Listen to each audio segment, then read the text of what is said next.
Yo, what's good, everyone? Welcome back to another Game of the Week preview. We got the New York Knicks facing the Milwaukee Bucks. We're going out to Milwaukee to take on this team for the final game, for the final series of the regular season between these two teams. All right, Game 3 is about to be here before you know it.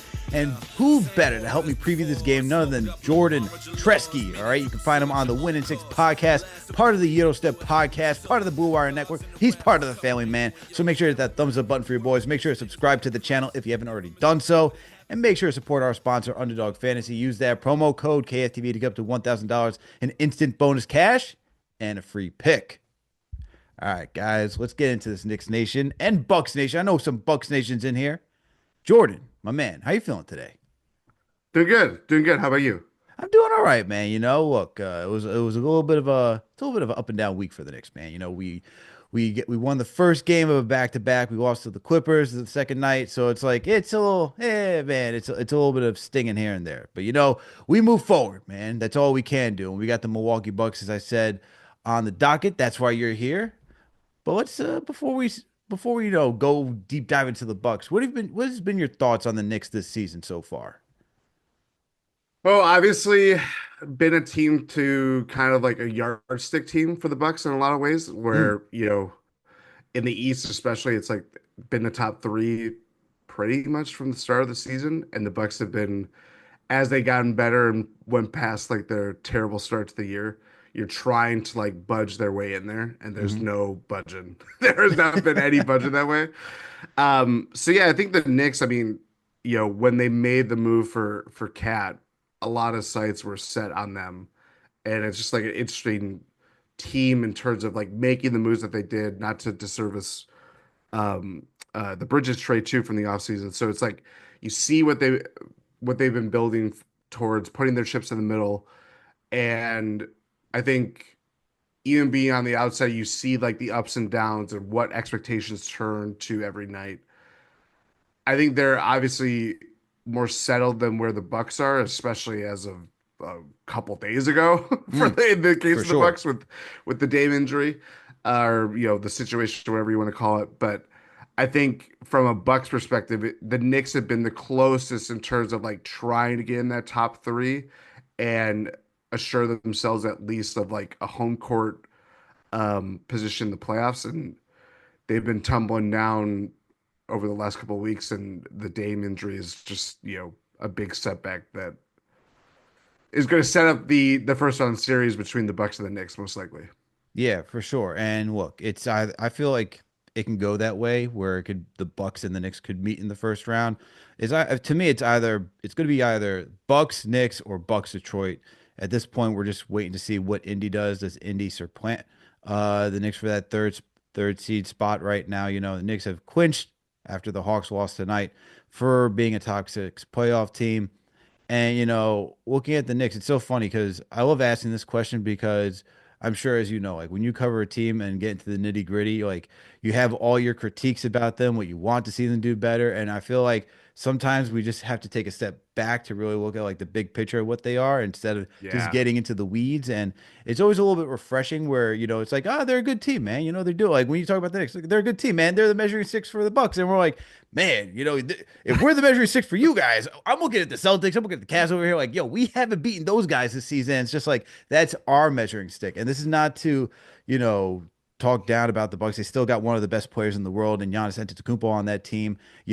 They're gotten their act together. Obviously, we're going to talk about the Dame injury and see how that impacts this team moving forward. But it's just, it's a little bit of a refresher for me. Like, hey, man, even though we cover this team in detail, it's just not, you could take a step back and it's probably not as bad, or it's sometimes not even as great, even when you get into the details of what it may be. But I do agree, man. Like, this is a good team. Overall, you have Cat, you have Bridges. The offense is just through the roof. It's always the defense, though, man. It always comes back for the Yep. defense, and if the Knicks can lock in defensively. But let's talk about your Bucks now, because Dame injury came out of nowhere, absolute nowhere. I don't know if you had the intel that if you saw that coming, but like shocked the NBA world from what I saw on socials. How does it impact the Bucks moving forward, man? I mean, I'm not a scientist to say that it impacts them very significantly. It's kind of been a trend basically since the championship year, post championship years of like Chris Middleton went down in in their title defense. Giannis goes down in the Heat series that they lose. The Heat go on that Cinderella run to the finals, and they ran through the Bucks. They demolished the Bucks. The Bucks changed significantly from that moment on. Hmm. And even last year, they make the move for Dame. Adrian Griffin was the head coach briefly. Bring in Doc Rivers, kind of do like the salvage job, and they play that playoff series against Indiana. Giannis didn't play any playoff game. So going into this year, as much as things continue to change, they moved on from Chris Middleton, a franchise legend. Um, and there were some promising developments since then, since the All-Star break. Kind of like I've been mentioning, they've been in the mix to try to at least assure themselves of a home court playoff spot. And even before the Dame injury happened, things were not clicking, and they've kind of been defined by ebbs and flows all season. But when that news came through, it's just like, all right, so second year, it's not confirmed that there's optimism from reports like right after the fact that they are bullish that he could come back and play. I'm not gonna, you know, put whatever my life on the line to be like that's gonna happen because this goes way beyond just someone playing basketball and hopefully winning basketball games. But I think the ultimate point of like why it is so numbing is like your two best basketball players can't play a playoff game again with each other. And based on the time and when this happens, it's just such a big setback that like they have interesting pieces to make things interesting. And seeing Giannis be something close of a healthy player that he is and playing really well, you want to see that in a playoff setting. But when you don't have someone like Damian Lillard, it's obviously going to affect you in a big way. So, yeah, I really wonder how they can kind of find something within themselves and this team without that presence in the next 10, 11 games that they have left going into the playoffs and trying to regather some momentum that it doesn't feel like all the air went out of the balloon as it kind of feels right now. I can only imagine, it's even like, and I get that feeling even when Jalen Brunson went down against the Lakers and you lose, it's not, Dame is the second option on that Bucks team. Brunson's our number one option for the Knicks. Hmm. And when you see him go down, you're like, oh my God. And you see him limping off, you're like, oh my God, the season's on the line right here. Like we're so close to the finish line to get to the postseason. What's the outlook? Now, the good news is, shout out to CP who reported it first, is that, you know, the expectation is that Brunson would be back by postseason. He's progressing well, as reported by Ian Begley as of most recent, and other beat reporters too. So Brunson's on track to be back for the postseason. But just going back to your point about Dame, it's just like it does suck the wind out of like your sails, especially when you have someone like Giannis Antetokounmpo on that roster, where it's like, yo, we have one of the best players. You need one of the best players in the league in order to compete for a championship title at any given moment, right? And you just try to figure out how do you build around him. And after getting Dame, last season, it's like, all right, now we got the four spacer. We went on from Drew Holiday, who was our defensive guy, because at that point Middleton was that four spacer, that other scorer, right? Before he went Yep. down with all of his injuries. And now it's like, now if you don't have Dame, now I'm looking at Kyle Kuzma. Do you really put all your stock in Kyle Kuzma right now? Like, what has that experience been like getting Kuz from the Wizards? It's been really interesting, and I don't know if they've really figured it out. And honestly, like having been not just a Bucks fan for a very long time, but watching basketball and watching as the league has really prioritized like mid-season moves and loading up for playoff runs and trying like there's just a chemistry that you can't generate when you make a deadline deal and you have the expectations of like this Bucks team hasn't won a playoff series since their title defense year. They Mm. lost to, as I mentioned, they lost to Miami in 23. They lost to Indiana last year. So it's like if we're trying to get back to progressing and winning a playoff series, it's like I don't know, they're they're battling this kind of the ghost of themselves and bringing in someone like Kuzma who is trying to fit in and doing a lot of interesting things, but it varies from night to night. Where Mm. defensively, he's kind of given more than I ever really thought. And honestly, I think a lot of that just comes from the fact that he played on the worst team in the league with the Wizards. But there's parts of his game that I feel like he really just beat on a winning team or a better team than Washington offered. Kind of rejuvenated him, but he just isn't fully there yet. That I think what they're expecting out of him isn't going to come this year. It's going to come into like his first full year in Milwaukee. So that's where it's really interesting that I think, and now and in the light of losing Dame, it's like now you're asking even more for him to be like the second leading scorer, to be Hmm.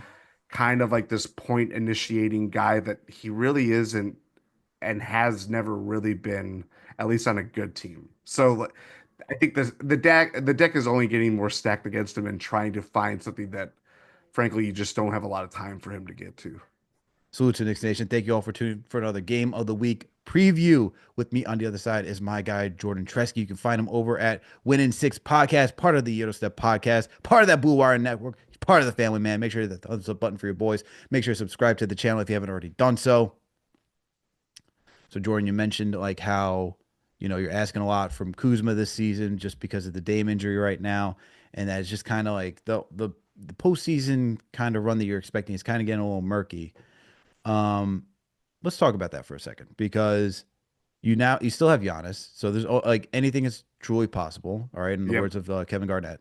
So, like, what is the outlook for this team as a postseason run? Like, let's say you don't have Damian Lillard, right? Let's because those are like there's two paths, right? You either have him or you don't have him.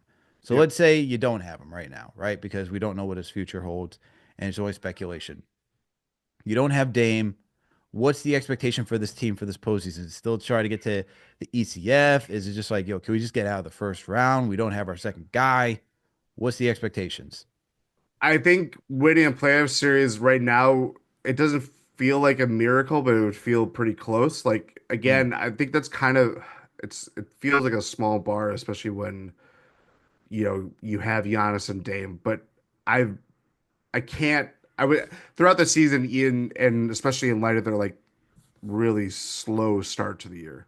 I've always like, how can they get to the point of like winning a playoff series and then hopefully gathering momentum and kind of getting back to where they were previously?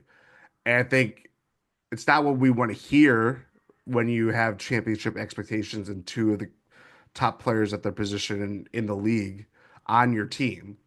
But things are just changing where they were relying on them for so long.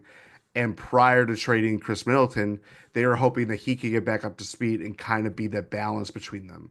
And for whatever reason, internally, whether it's just the injuries just have finally caught up to him and not having optimism or feeling bullish on his future, they made the decision to move on from him. So that only put more, pressure on Giannis and Dame to lead them to figure it out amongst themselves. And it's been a better year in that department. It just they were kind of set back so much by their slow start that you had to play catch up. That you had Giannis is playing, games where it's like he sees the game so more vividly and at better than he ever has. But it's to play, they're I think they're what 40 and 32 right now. That's not what whenever it's been talking about like MVP, like how can he get back in the MVP race? It's like, well, you're kind of set in by what you did previously. Like it's not his fault that the team got off to such a poor start, but he has done everything possible to get him back to a place where it looks respectable now. And I think in terms of a playoff series, you could kind of figure that outline for them, but you're going to rely on a lot of guys that either you just got in the trade deadline that are playing, big roles in the rotation or having to make up for the fact that you don't have David and Lillard. And it's a pretty tall task for this team that I think, if it looks like what it is right now where they're going to face the Knicks in the first round, winning a playoff series against a Knicks team that again, they have a lot of expectations would feel like a miracle. So what's now? Let's go the other path, right? Dame Yep. does come back. I feel like there has to be a little like understanding saying that okay, he's coming back from a blood clot, very, serious issue, right? Life-threatening Yeah. issue. Um, what's the expectation there? Is it like, all right, we're back in this, came back from injury, full steam ahead, we should make it to the ECF. What do you think that expectation would be? It'd be interesting. I mean, the biggest problem, and you kind of, it's interesting how you framed it too, and from a Knicks perspective, but it equally applies to the Bucks, is that they had not won any game against the top three in the East this year. So not even the fact that they were trying to budge their way into getting in there, but like they didn't help themselves by when they play those teams head to head, they haven't won any of those games. So I think even, in some miracle that if Damian Lillard is good to go, and you gotta, you give him some leeway of like how do you get back on into basketball shape in such a quick amount of time. I think you're trying to kind of find as the siren goes by my house. um, you're trying to find that like I don't know. That's where it's like it's such a weird kind of pipe bomb to drop out of nowhere of like this last week of like how are expectations reshifting? I know internally they're probably it's just the they know it's Damian Lillard that they have lost, but confidence is not wavering in that locker room that they feel like they have a good team. You know, Well, you would my hope not, opinion. right? Oh yeah, I would certainly. You don't want to be like, oh, this is a house of cards. Let's fold up shop, kind of thing. Like that would be Yeah, terrible. exactly. Be terrible. But I don't know. That's where it's like this team. They never envisioned being without both of them for when it matters most, and they're faced with this scenario again. It's just we did a podcast in reaction to it.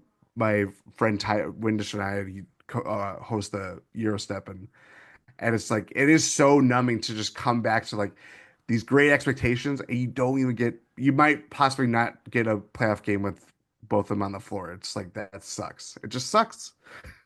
Yeah, it sucks, man. And that was kind of like for the Knicks last year, man, especially when Randall went down in January. Like they Yep. had like one of the best months of January. They just looked unstoppable, right? And you just saw the new lineup instead of having it be Brunson, Grimes, RJ, Randall, and Mitch. Now you get better spacing with iHeart because Mitch went down in December of the last season, so he can work from the high post. He's a good passer. He's got a floater. He's got more offense last season than what Mitch has ever had in his Knicks tenure. You then add OG, solid 3-point shooter. Obviously, Mm, we know how he is defensively, and then you replace Grimes with Dante, who was fearless and broke the Knicks made 3-point record last season. And so when you have all of that and you see them roll, it's like, oh wow, what could this be like? And so I totally understand from your position where it's like you see this team, you know how they can cook. You're like the expectations are there, and then you just get hit with injuries along the yeah. way, and you're like, come on, man, like I want like you want to see this. And so now to my next question before we get into this matchup, right? Because there's always a small window in sports, right? It's so funny, like just beginning in sports, like I just remember like I'm 30, I'm gonna be turning 36 this year. And I remember like even just following sports at a young age, like, oh, we got plenty of time, man. And like I started off with baseball being a Jeter, like, Yankees, got to see Jeter, Pettit, and all those guys. I'm like, and baseball's like the worst sport because those guys can go up until they're 40, right? So like Yeah. that's like not a good sport for a barometer of like how's the actual window? Like football is small, basketball is small, right? And so as I'm getting older and then I start to get into basketball, you start to see how short these windows are. And especially when the framing of the contracts are different, instead of giving out like 10-year contracts, now you get max 5-year contracts. And it's Yep. like, yo, anything can happen, man. Anything can happen any single game, any single year. And the window for what you have right now is not guaranteed. And so you got to take advantage of every opportunity for when your team is healthy. And so, with all that being said, there's the rumors are always out there for Giannis. You know that. Oh yeah. And I look, I know that it's easy to like brush away, especially many years. It's like, hey man, he wants to make it here. He just won a championship here. What are we talking about? Like we're trying this team's trying their best to put this thing together. But as I just said, like windows closed, man, and shout out to the late great Jerry West, man. He's instilled in these guys like you got to take opportunities to go to teams that are going to give you the best opportunity to win championships. Is Giannis are you like more fearful now that Giannis could potentially demand a trade, especially if it's another season without Dame? You have no idea what Kuzma's going to be the following season. Where do you stand on that? It's always tough. I think a lot of Bucks fans were facing that threat with how the season started, and a lot of people were, it's that spiral effect of like if they don't put up a competitive season, if the wheels have completely fallen off, if the trying to just kind of done what they have done post championship, and really since firing Bud, I think that was the demarcation line of like we are not settling for what we felt like Mm, was it was still really good as much as it ended painfully. you know they still won 58 games that year. They were the one seed in the East. Like the ending overshadows how that season was, and rightfully so. But for all Mike Budenholzer's faults are as elsewhere and how people kind of view him outside. What he did in Milwaukee was like life changing for that franchise. And it when he left and when they made the move to move on from him, it's like, okay, we're resetting expectations. They make the move for Damian Lillard, obviously amping expectations even more.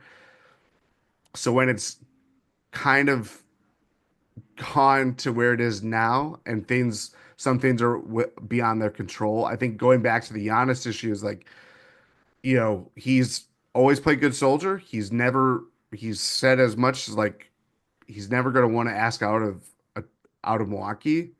I think internally it's always been like they don't want.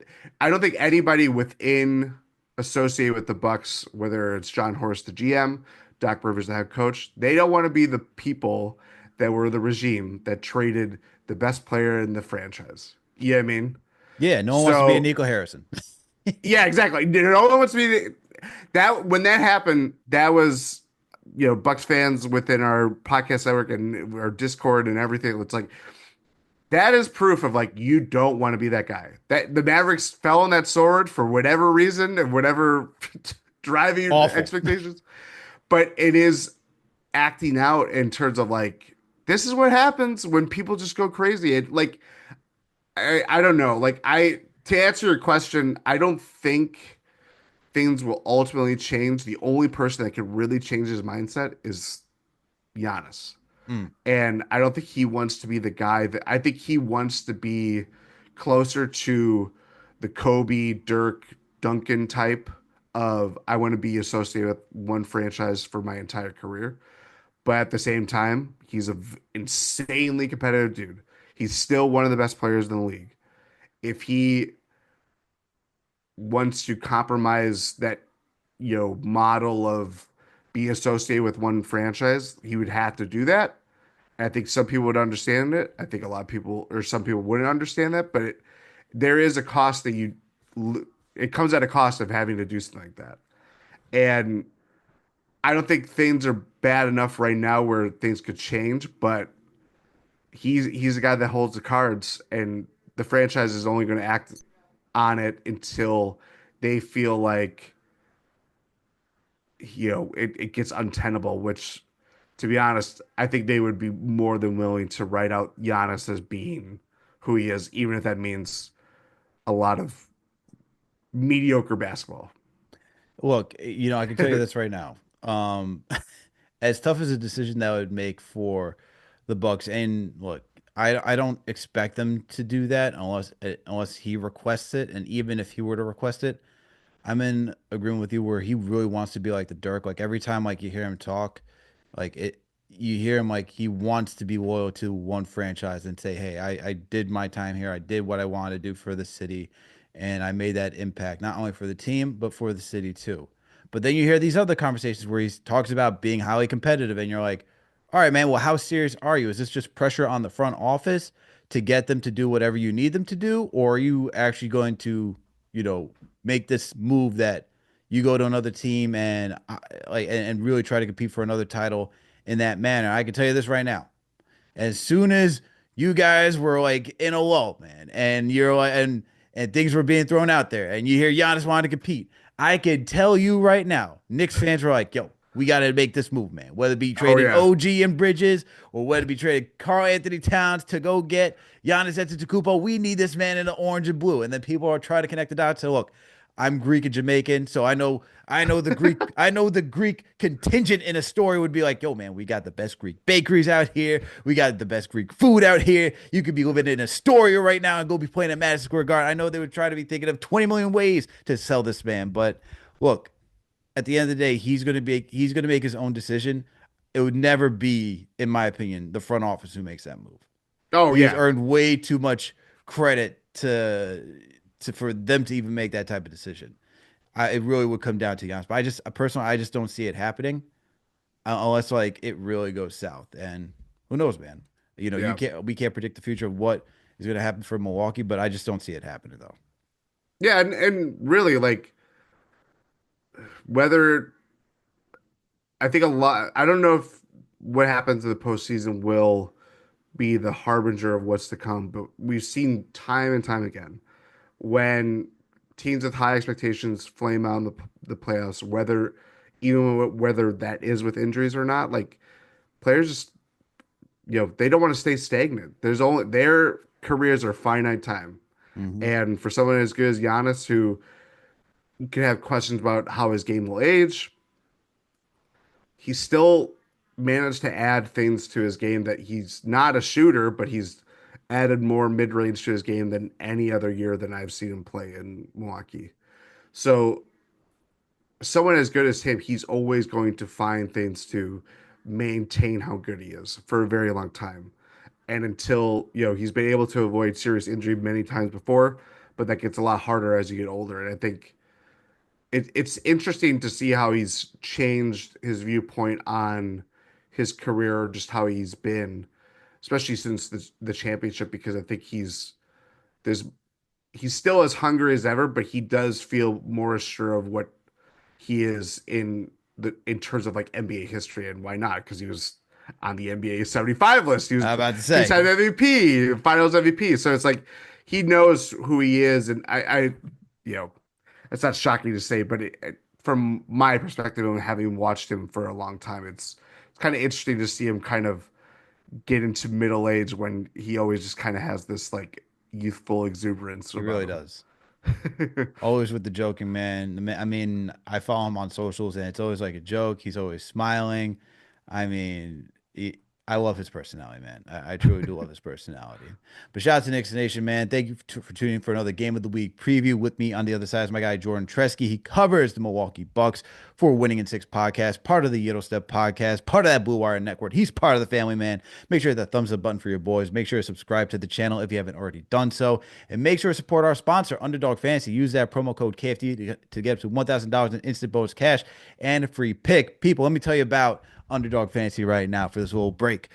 I love using the app. It's simple to use. I get to create a ticket instantaneously. And look, all you got to do is just choose anywhere between 2 to 8 players. And the more players you choose, the more you get to win. And the cool thing that I like, and they've added this a while ago, but I'm going to tell you right now, they've added sliders to your decision making. So if you go on there and you see, point projection for Jalen Brunson, or let's say he's not playing, but let's say it's for Mikal Bridges, you see 21 and a half points. You can actually choose if you want to lower it or if you want to increase it. Obviously, depending on how Underdog decides on the numbers that you choose, they're either going to make that return higher or greater based on what you choose. But all you got to do is just choose 2 to 8 players, choose any statistical category that you believe they're going to go higher or lower on, and you can go win some money. And the one thing I like to do, especially since I've been in a rut, the insured route. All right, you got to choose the insured route. All right, if you don't got the confidence to believe that you can win all picks, which will give you the most money, you could choose the insured route. So if you choose more, you could. So let's say you choose 8, you could win. What if you get 6, 7, or 8 right? You could still win some cash, even if you get some wrong. That's where I like to go. And then there's also the fantasy draft. So if you believe that you could put on the best GM hat against all your friends, you could sign up for some fantasy drafts and compete that way as well. So make sure to support our sponsor, Underdog Fantasy. Use that promo code KFTV to get up to $1,000 in instant bonus cash and a free pick. All right, let's get back to this game. Let's get back to the matchup now. We did the whole storylines, man. We got Jordan's insight from this. Now we got to get into the crux of the show. All right, there is a game that's being played. Well, when this comes out today, so look, there's a game being played today. Knicks are in Milwaukee. All right, Bucks are looking for some revenge. They just had a tough game against the Denver Nuggets. Now you're coming back angry. You're coming home. You want to defend home court. You got the New York Knicks who are also a little upset, but they're dealing with injuries. Don't know if Campaign's going to play. He rolled his ankle. He didn't play the second half of that game. You know, McBride's probably still going to be out. We're going to be down Jalen Brunson. It's going to be the Tyler Kolek show running at the point guard position, man. So let's see how he could do tomorrow. And we got the rest of the original starting five. So these guys will be walking into Milwaukee and they're going to be taking on the Bucks. So let's talk about some of these key stats, though. All right, because when I'm looking at these teams, you know, biggest thing for me is the way that Milwaukee can just guard the paint with Brook and Giannis, and that's just kind of when I think of it, like that's what the Knicks love to do, man. They just love to get inside. They love to attack the paint, whether it's Cat, you know, working the post or getting downhill, Josh Hart getting downhill. Mikal Bridges loves to get to that mid range, 15 feet or closer. OG is another guy that loves to cut and get all of his dunks. It's going to come down to can the Knicks still get their post presence going against a team that has Brook Lopez and Giannis Antetokounmpo? It's from a Bucks perspective, the Knicks have really taken apart their defense. Cat with in the few, the couple times that they played the Bucks, really his ability to stretch the floor and hit threes has really stretched Brook thin. And obviously, this is a different machination of the Bucks then. I mean, this is it's basketball and it's the NBA, but it does feel like there's been so many chapters with this Bucks team, and I'm trying to remember the last time they played the Knicks was definitely pre-Chris trade. Mm-hmm. So like even then would have been like post NBA Cup. So we're like, yeah, they won the NBA Cup, and then it's like they kind of went on the slide again. So it's like how the Bucks looked then compared to now is very different. They're even beyond Dame. They were without Bobby, who's been had the league suspension. He'll come back before the start of the postseason. Jericho Sims, who came from the Knicks, obviously, he was looking pretty good when he got time. Then he broke his thumb and had surgery on it, so we haven't seen him. So they've had to really rely on Giannis and Brook as kind of their only tall men in their rotation. And I think the biggest key, as much as like someone like Cat who can, he does so many good things well, like in terms of just hitting shots from three, but being able to create, being able to drive, as you mentioned. Not having Brunson is going to be really interesting how they guard. And knowing Tyler Kolek as, he played for Marquette, so we have some local ties to him and being able to see him. I think he knows how to orchestrate the offense. He knows how to be a willing passer and set the table that way. I think the I should not telling anybody something revolutionary here or revelatory here, but the scorer that Jalen Brunson is as one of the best scorers in the NBA, and Tyler Kolek, who's a rookie, and he even at Marquette. I think I'm not a Marquette guy, but I've watched plenty of games. It's like, why is he not trying to score? Why is he not trying to shoot? Like it confidence varies from player to player, but I think that alone is going to be a very big difference in how the Bucks can maybe try to find some cracks in defending the Knicks that they frankly haven't been able to previously this season. Yeah, and like I'm looking at Queen of the Glass right now, and um, like I'm looking at its Bucks defense, and the your worst weakness is the corner three, which the Knicks will have to try to get and create corner threes because it's the shortest part of the court. Yeah. But everything else, like you guys are top 15 and like you're in everything else that I'm talking about, like 14th in rim protection. You're 11th in short mid range. You're 13th in long mid range. You're 12th in all mid range. You're like you just keep going down. 8th in non corner threes. 11th in all threes. And it's like you guys are a good defense. And I like you truly hit the nail on the head when you talk about Kolek. He's not that guy that's going to look for a shot. He is like the dying breed of an old school traditional point guard where it's like, Yeah. you think about Chris Paul and what he does, right? Like just trying to set guys up more so before he looks for his own shot. The thing is that Cole doesn't really look for his shot. That's the big thing. And I think that's more so of a rookie thing. You can really do that in college, that there's more capability of just setting guys up in college and just running that traditional like point guard type of system. But in the NBA at this level, your point guards have to be able to score if they're going to be out there as a starter. And it's not. It's just like such a drastic drop off every single step along the way, where it's like, all right, man, we don't got Jalen Brunson. We're gonna throw Deuce McBride out there. All right, man, Deuce McBride's a little bit out, so we're gonna throw out Campaign, the ultimate heat check guy. All right, man, he gets injured. Now we're going to Cole, and it's like slowly but surely, guys who could score is just like now we're at the point where it's like, how does this really impact the offense? He can get guys open. He can get guys going, but it's more than that. You have to garner that attention of the defense and really get downhill. And he could do that. But if Yep. you're constantly just getting downhill and you're not going to score, like everyone could just, ease off a little bit and just let you try to do your own thing. But I definitely do agree that, I mean, you talked about it, man. When you don't have Brunson, it's not rocket science. It's like you don't have your best player out there. So like what are they going to do to like compensate for that? And it'll be interesting to see, another game where Kolek has more reps under his belt. That's where I'm more interested in seeing what he Mhm. can do against the Milwaukee Bucks. So that's totally going to be a big point of emphasis in tomorrow's game. But when I keep looking at like all these stats, the biggest thing I see is that the Bucks limit the amount of points off of turnovers, and the Knicks like they're not a team that gets out and goes running, Yep. right? But they do generate good turnovers. They're middle of the pack right now. I think top is OKC, who's averaging a like 10 and a half steals. It's So it's crazy. like that's a high bar. The next team is like 9 assists. So it's like whoever's number one right now, which is OKC, that's just high expectations. Knicks are really good. They're averaging a little over 8 steals per game. And even though they're not a team that likes to get out in transition and just like be a running and gunning type team, when they do get that steal and they do move the ball out in transition, they're pretty effective when it comes to scoring. But as I'm seeing right here, Bucks, opponents points off of turnovers, they limit that, man. So what do you think about that matchup for tomorrow's game? Honestly, it's funny that you mentioned that because I think a lot of Bucks fans over the last couple of years specifically, we've always looked at their defense after they have made shots and they do not get back in transition as well. Like a lot of like the frustrated timeouts from like Doc or very briefly AJ Griffin.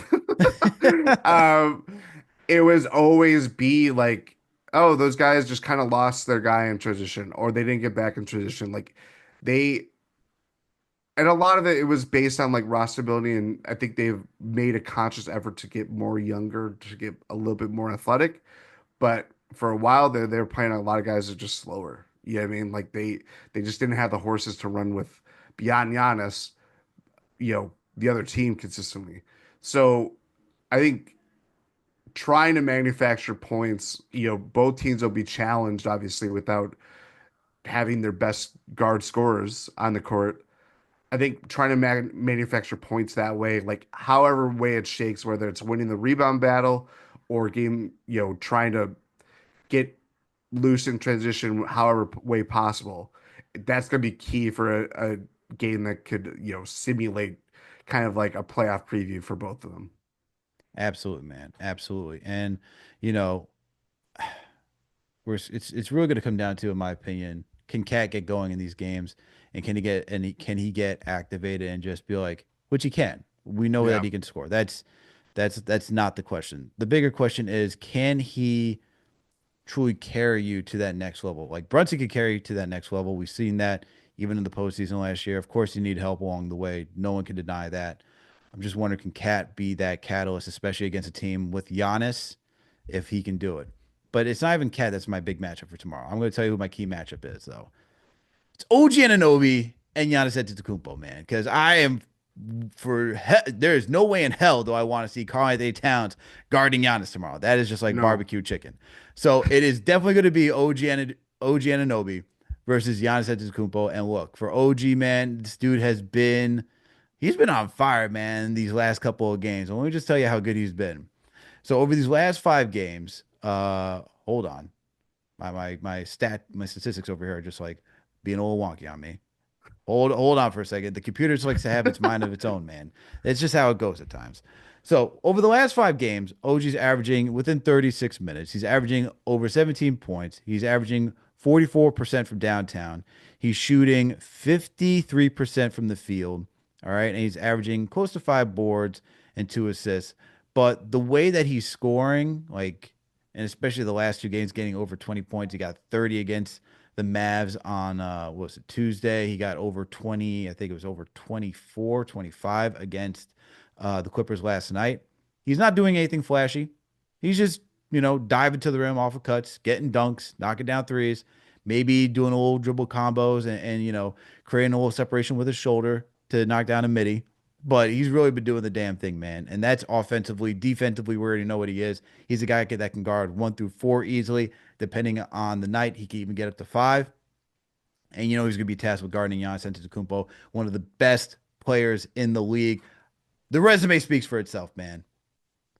It's true. We don't got to talk about Giannis like that. If you don't know who Giannis is, you're living under a rock at this point. And so that's going to be his challenge for tomorrow's game, man. And no Jalen Brunson, as we talked about.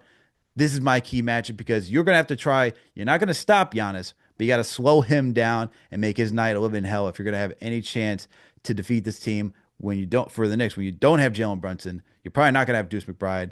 Who knows what's happening with campaign? And so it's just going to be an uphill battle against a team that is coming off a tough one against the Nuggets. Yeah, it's gonna be tough. And OG, to your point, like I would argue that he's probably like the prototypical guy that you mentioned is like who has great size, who can move his feet, who can guard multiple positions and kind of beat people off their spot, even if it's a 7'2", 7 foot guy that, plays like Dr. J. It's OG is that kind of like perfect defender. And not even just that, like I think I was kind of looking at Giannis' splits, and it's like it's fine. He said fine games against the Knicks, even though they lost those games, but they have options. They have options. Bridges can easily take some reps on Giannis. Josh Hart is a guy that can really get under the skin of Giannis too. Like to defend Giannis is to not just put one guy on him; it's to put multiple guys on him. It's to change your shape, getting back in transition. It's like the Knicks have that in a lot of ways. And I think OG, typifies that. But the fact that they have guys that are going to play a lot of minutes and know how to defend him, maybe not to the caliber of OG, but like just give him more of like it's not just use like a boxing mentality or like analogy, but it's like just he's constantly having to go against like the speed bag to keep going and going and going. And it's like sometimes it's gonna go like fly back in your face. It's like, all right, here we go. Like that's that's kind of, as good as Giannis is.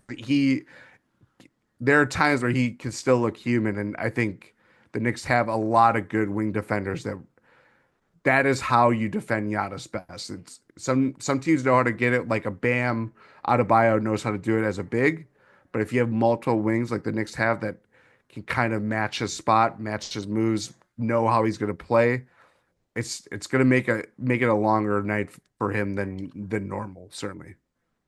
I'm looking forward to that matchup, man. I always am looking forward to that matchup. I'm looking forward with this new, you know, iteration of this roster. Of course, like you need your best guy, like we've been talking about.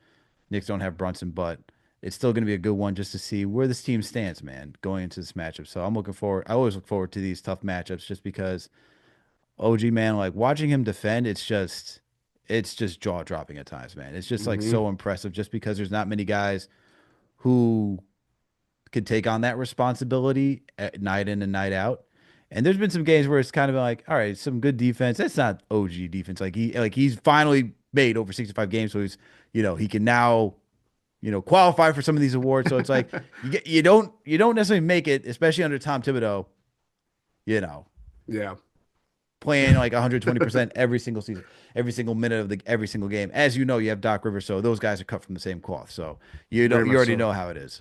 But let's wrap this show up. Jordan, let's get to our X factors. Since you're the guest, who's your X factor for the Bucks tomorrow? Ooh. I mean, it's very easy to go Giannis. but for the sake of kind of spicing things up, Brook Lopez has been on an interesting run. He's actually been, a, for as much as kind of people view him as like 7 footer that just shoots threes now as he's gotten older, they've kind of opened up his game a little bit more. He's been scoring a lot more. The Nuggets Hmm. game, especially like to keep them in that game, they didn't have Giannis, so it's a lot more is asked on guys that are starters, but it's not their role to be the leading scorer every night.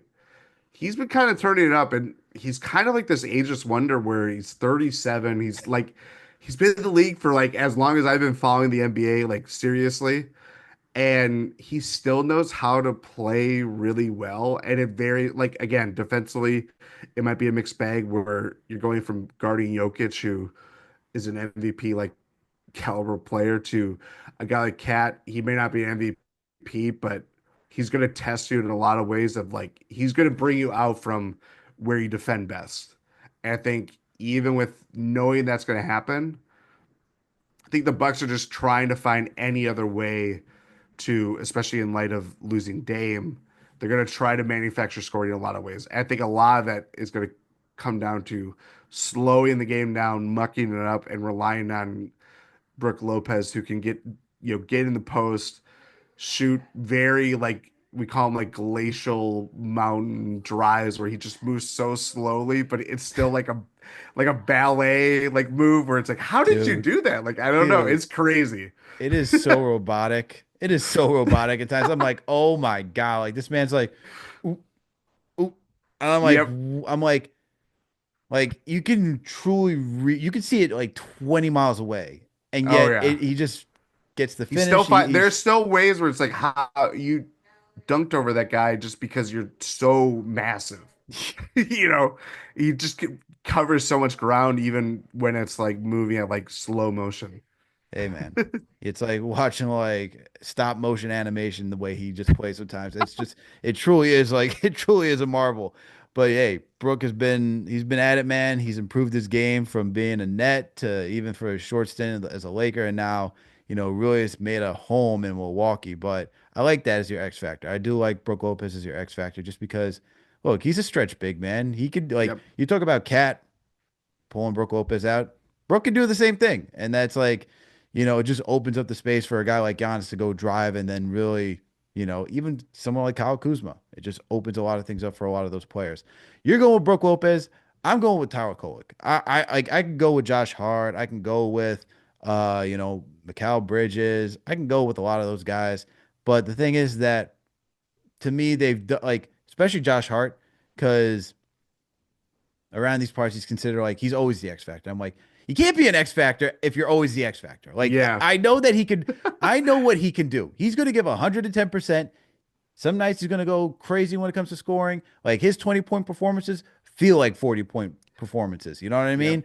And so I know he's going to rebound. I know he's going to play make. I know he's going to defend. He's going to be a try hard. I know all of that. So that's not an X factor, man. I know what he's going to do. It's the guys that I don't know that's what they're gonna do. That's my X factors. That's how I Yeah. look at it as.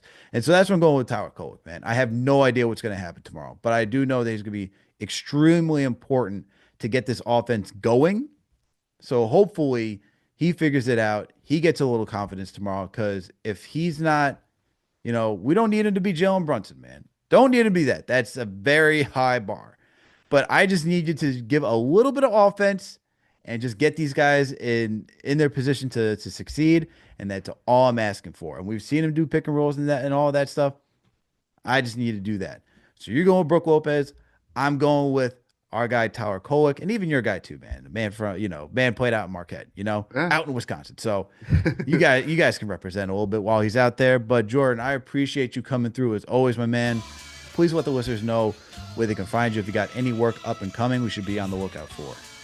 Yeah, I'm a co-host of the Win in Six podcast. You can find that on the Eurostep Podcast Network feed. We have 2 Bucks podcasts, and obviously with the playoffs ramping up, there'll be a lot of crossovers, a lot of game by game. We're going to be breaking it down. I just feel like it's going to be the Knicks, so there's going to be a lot of talk about the Knicks for the next couple of weeks. So there's that, but also I've written a book about the Bucks. and that's coming out this summer.